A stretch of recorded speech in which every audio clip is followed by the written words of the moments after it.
with Red Wine and Blue. Just saying that again, I'm Jill Jonathan with Red Wine and Blue. We're a community of women who use digital media and friend-to-friend organizing to change the world one suburb at a time.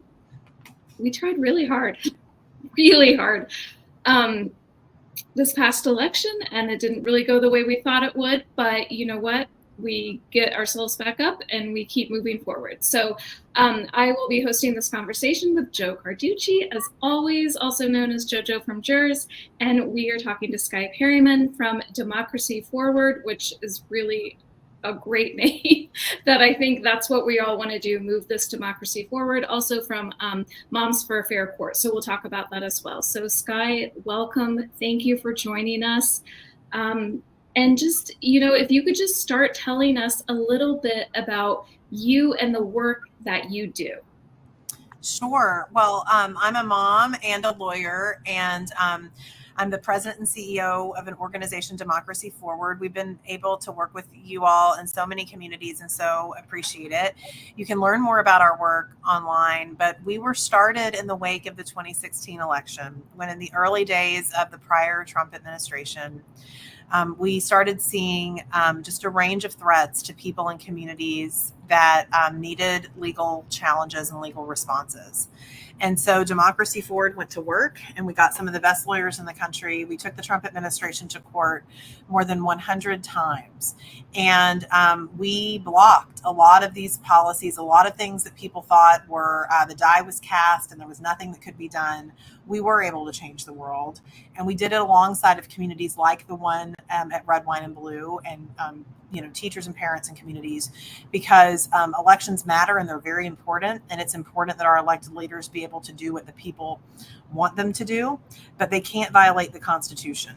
And the vast majority of people in our country, and this was borne out just in these elections, we saw in red states like Missouri, red states like Florida, the majority of people in those states standing up for things like abortion access, public education, and fair wages. And so while maybe the election didn't go the way we were hoping from at the top of the ticket, I think we learned a lot about the American people and what they stand for with respect to those issues. And it will be important that we continue to use those tools in the days ahead and our laws in the days ahead to ensure that our lawmakers and people that hold the public trust, including the President of the United States, is advocating and doing the work for all Americans, not just some Americans. And so that's what Democracy Forward is. That's the work we do. I think our work could not be more important. And then as part of that work, the courts are really, really important as a lawyer. And so I'm also engaged in work with Moms for a Fair Court, which is a number of us moms. Then we can talk about that are really trying to make sure that people in communities understand the importance of the courts. They're going to be very important. And the importance of judges and who is judges, and making sure that our courts represent all of us, and making sure that we are demanding of our elected representatives that they appoint and confirm judges that are going to uphold the rule of law and to protect all of us, not reverse our rights, but move them forward. And I think that could not be more important either. Yeah, I absolutely agree. Oh yeah, go ahead, Joe. Thank you for joining us, and thank you for everything that you do. Right now, in these moments, I think a lot of us, myself specifically, I feel like some part of me is looking for a superhero to come in and be like, save the day. We all know Batman and Superman don't really exist, but the closest thing that we have to it in my mind are people like you, because you are taking up the causes of righteousness and justice when there seems to be a threat of so much of it. And I know a lot of people are afraid right now for a lot of reasons. We're afraid for our children. We're afraid for our neighbors. We're afraid for our ourselves. And you help us sort of back up a little bit and relax the tiniest little bit, because you are out there watching and fighting and advocating. But I wanted to talk about that fear, because it's not completely unfounded, right? Because those threats in many cases are real and can really impact all of our lives, can be life-ending.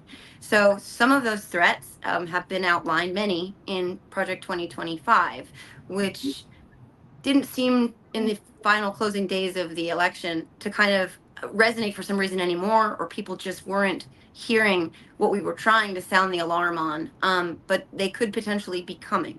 So very likely be coming. Can we talk about some of those threats and how you're prepared to tackle them one at a time or many at a time, or whatever your approach might be?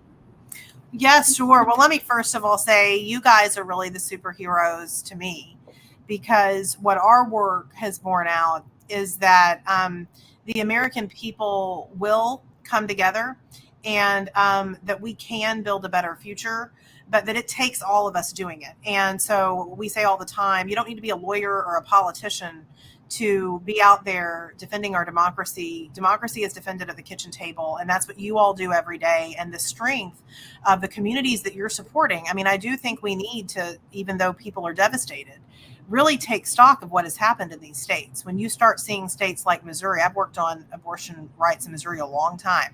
And when you start seeing states like that vote for their rights in an election year that is as sort of misinformed and divisive as this one was, that says that there's something going on in these communities, and you guys are the heroes in your communities that are making this change. So that gives me a lot of hope. But I think we should talk about it. I mean, one thing to remember is that there is no mandate for Project 2025. The president-elect in the campaign went out and said he didn't know anything about it, wasn't sure who was involved. I mean, we all know that's not true. But it was so horribly unpopular, which also, by the way, is consistent with what we saw in these ballot initiatives in these states, that the Trump-Vance ticket had to seek to distance themselves from that extremism. And so what we are prepared to do, and what we need you to do, is to hold people to account that there is no mandate for this. And if you want to run and say when you're running, you don't know where this came from and you're not going to do these policies, then we're going to expect you to do that. Now, there are a range of things in Project 2025 that if the Trump administration were to seek to do them, and we know they will because they tried last time, that they're horribly unlawful. The Trump administration lost in court a lot. I think the final numbers was like, maybe 79 or 80% of the time. And while the courts are different, and we can talk a little bit about that, there's still a lot of work to be done to make sure that we're stopping the implementation of unlawful and harmful policies, and that people are speaking out about it. Because one thing we saw last time was that it wasn't just suing and trying to get a court to stop it. Sometimes people's outrage and clarity that they would just not tolerate the harmful and unlawful policies actually got the administration to back off. And so that's going to have to be part of what we do now. Yeah, absolutely. And I have to say that your guide to Project 2025 was the best one that I found as I was researching and kind of working on content for Red, Wine, and Blue. It was just outlined really well and easy to understand. So if people haven't checked that out, I highly recommend going to Democracy Forward to checking out that guide. And something you said just makes me think about how we talk a lot about voting down ballot, and how those more local races, you can have such a big impact, like at the state legislature, where if you're calling your state legislatures or state legislatures, if you're calling them and emailing them and they hear from you, they're going to listen because they're not hearing from a ton of people. So it's like, if you are paying attention to what's happening like in your community and you are using your voice to speak up, that's where change can happen. And I even saw that in my own community as far as school boards, because we had an extremist of the school board, and the community showed up at the meetings. We were like, no, this is not what we want. We want better for our children. They deserve more. And guess what? She got off the board and we got common sense people. So I just think that's really important, of like understanding how those things affect you in your community. So Skye, I just, the courts is something that a lot of us, or, me included, before I started doing this work a few years ago, thought of like the Supreme Court, like at the very top. But there's all kinds of other courts that we need to be paying attention to. So can you just tell us a little bit about that? Absolutely. Well, the Supreme Court is important, and we're going to have to do a lot of work to make sure that people and communities understand who is responsible for the Supreme Court's decisions, such as overturning Roe versus Wade. And obviously, I think that message needs to be clearer the next time, for people and communities. But there are so many courts. So the federal court system consists of courts all over the country, in local communities, and then as well as appellate courts that really define the rights and responsibilities of people across the country. And so the Supreme Court only takes about 55 to 60 cases on its merits docket a year. It does some more on its emergency or shadow docket. In fact, it does a little too much on that docket. And I know we've talked about that in some other gatherings, but a lot of the rights that people have, their ability to challenge, to hold lawmakers to account, happens in what we call those lower federal courts. And President Biden was able to appoint 200, more than 200 judges that represent America, that believe and prioritize democracy throughout that federal court system over this past, almost 4 years. And so those are really important judges to pay attention to. We've seen the bad parts of that. We've seen, some extremist judges that President Trump appointed, such as Matthew Kacsmaryk in Amarillo, Texas, who put access to mifepristone, which is a case that I work on, at risk. So it's we see it across the country, but those fights are really important, and it's important that we pay attention, both in this last months of Congress, that we make sure that Congress is confirming more of these pro-democracy judges. And it is important that in the next administration that we not just pay attention to who the next Supreme Court pick might be, but that we are activating around who is going to be in these lower federal courts. And then, of course, at the state level, you've got a whole nother system. You've got state Supreme Courts and you've got state lower courts. And those are a lot of the courts that are deciding, family law matters around community norms and laws in your communities. Those get decided in the state courts as well. And so we are engaged in a lot of work to protect public education and abortion access under state law. And that's going to be really important. And it's important to know who those judges are. And in most states, those judges are elected. Not in all states, but in most states, those judges are elected. And so that's actually something that people in their voting booth can prioritize. But of course, who we vote for federal office, our congressional members, our senators, also have a role with the courts as well. So you made me think a lot of questions, particularly as it relates to executive actions that can be taken, and what the mechanisms in place are to respond to those legally through the courts, et cetera, but also the average American human being who's like, what can I do? Can someone in that office with the the strike of a pen remove fundamental rights that I enjoy right now? But also there's some questions about the deregulation of the FDA, the EPA, NOAA, the Department of Education may be gone, and so I guess it's a several-fold question, because I expect that a lot of this will happen in rapid succession, where it's sort of like, oh my gosh, there's this deluge of, we have to respond to all of this. How do we do that? How do you do that? And do you expect that those things, as you said before, will likely happen, or will we the people have a strong enough voice to sort of stave off some of those more extreme executive actions, at least from the get-go? I think day one, you're going to see a range of extreme and problematic behavior. I think a lot of it we can challenge in court. Some of it we may not be able to. I think it's important, though, that people that are abusing the public trust. So if you've said that you have no idea where Project 2025 went, you don't know who these people are, even though they worked for you last time, you don't know where these policies are, even though they're policies that you put in place last time.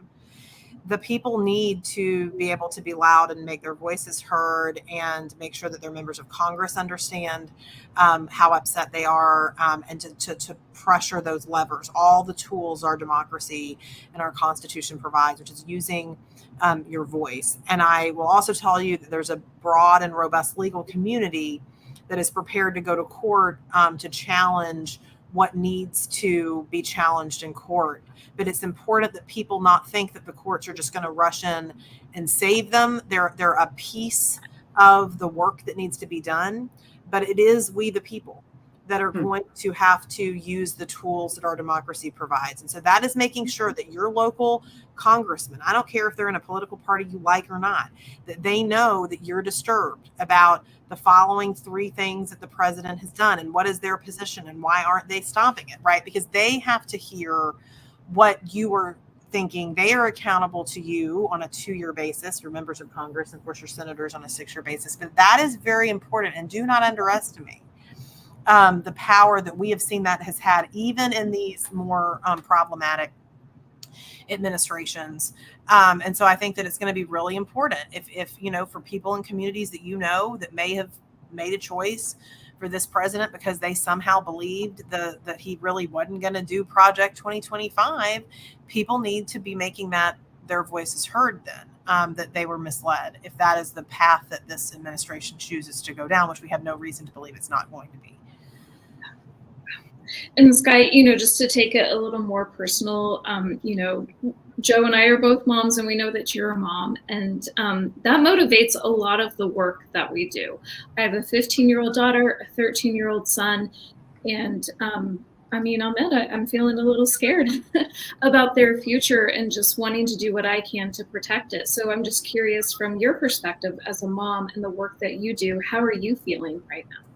Well, it was one of the harder conversations I've had to have was to explain to my 9-year-old when he woke up how we were in this place, because these kids, we try to protect them from some of it. But he heard from some people at school about what was said at Madison Square Garden. And then so how do you explain that somebody that made those kind of comments is now able to get to lead the country? And so that's really disturbing. But it was being a mom that led me into this work. I was a corporate litigator, and I had just had a son in 2015, my first and only child. And in 2016, working in a law firm just a block down from the White House, as we started seeing the borders close to people, travel ban imposed, it just seemed like this was a very heavy thing for us to be looking at raising our kids in a society that was going in this direction. So that's what led me to join Democracy Forward, and my work here and my work at Moms for a Fair Court and with Demand Justice. And then I was the general counsel of the American College of OBGYNs, which is, of course, all about moms. It's all been motivated, I think, by this focus on the future through the eyes of our kids. And for many years, I didn't have a child, and I'm really active in my god kids' life. I have 4 god kids. And so I think that whether it's young people that are in your community that are motivating you, or kids that happen to be ones that you call your own, I think that this is really important. And I do believe that that this is a constituency that needs to be mobilized. And when I'm sort of taking in this demographic information that is coming out about how people voted. And the 3 of us are white women, and I'm looking at this demographic, and we still have a lot of issues in our community where we need to be very clear about what we're prioritizing and what conversations we're having and how we're using our own platforms, which you guys do so well, I think, to make sure people are informed, because something, we're still seeing that people are not showing up for the future, and they're not showing up for democracy. But I was very energized to see that young people really did know, it seems like. And so I think we just need to work on getting, others there. Yeah. To your point about being a mom and answering that tough question right now, in 2016, that was the question that put me on this path, where my then 7-year-old son woke up and just all he said was, "How did this happen? You said the good guys would win," right? Like it was like a Marvel movie, because that is what I had said when we went to vote. The right would prevail, because these are the lessons we teach our kids, right? It's like fundamental core stuff that undergirds everything. Yeah. I couldn't answer that question in 2016, and I vowed then to right that ship and fix it. And for a moment, we had, and we made a lot of progress in that moment. We're back to that question. Jill faced that question, same as I faced that question, and you faced that question. And of all the questions and all of the turmoil and strife I was feeling in the wake of the results of this election, that was the number one thing that was really on my mind, was how am I going to navigate this with my kids? And then when I talk to them each independently, the answer sort of just came.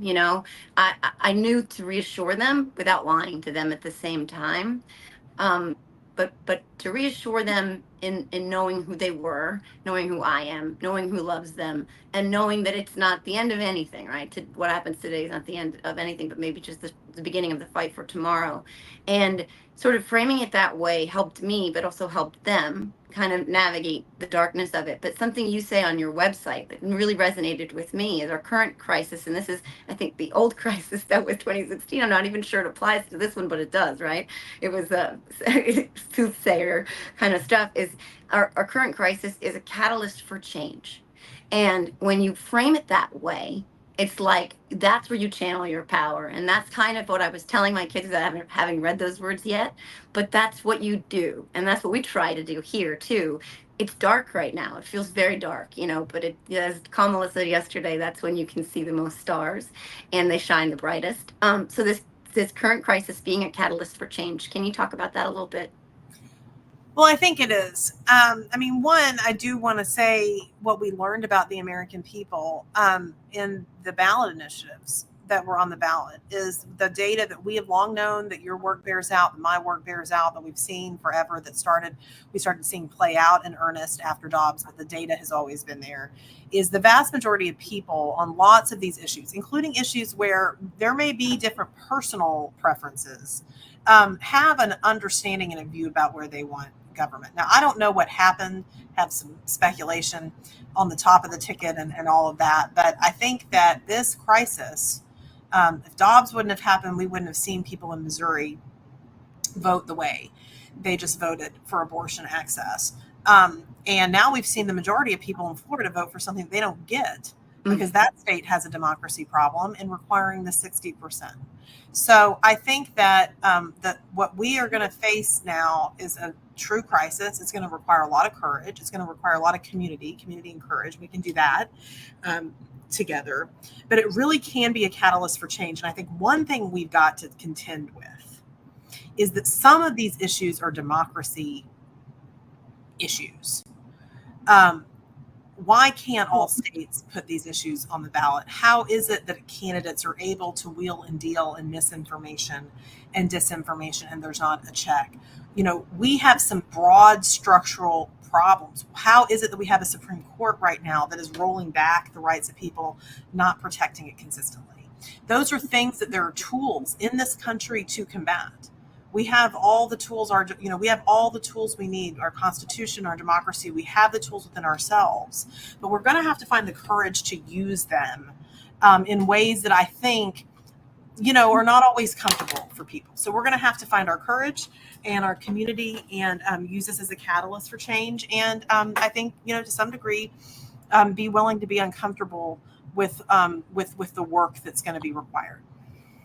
Yeah, absolutely. And I was talking to my kids last night about it. And it's interesting that the three of us, I feel like 2016 was kind of like what got us like motivated. Joe and I have talked about this a lot. It sounds like that's kind of similar to you.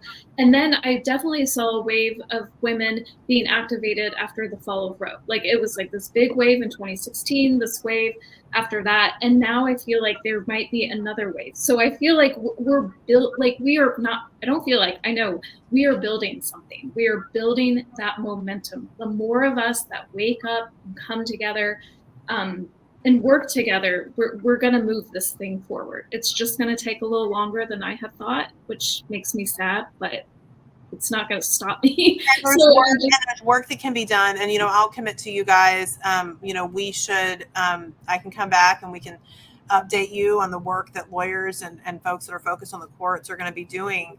But it's really this work that I think that you all are activating people in communities.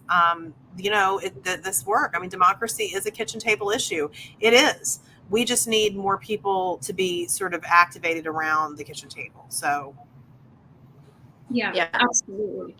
Yeah, and I think all of this in concert, right? Like, I think this coalition that we have of the activists and advocates and the legal side, it's the super friends, right? Like, and as Jill said, unfortunately, these crises just sort of grow that coalition further and further, and we haven't yet seen what it looks like necessarily, although the red states are very much a template for what we should be able to imagine it looking like down the road, not too distantly from now.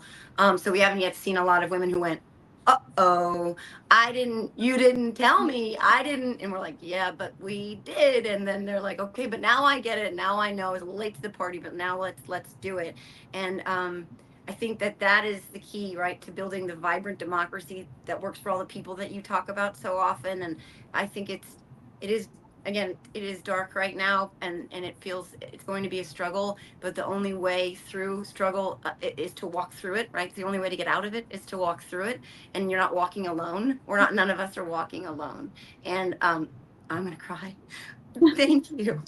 Well, thank you for y'all are always one of my favorite things to do. So why don't we'll stay in touch? And I know you have such an activated community, and it's okay to cry. We're going to cry, and then we're going to have courage, and we're going to move forward.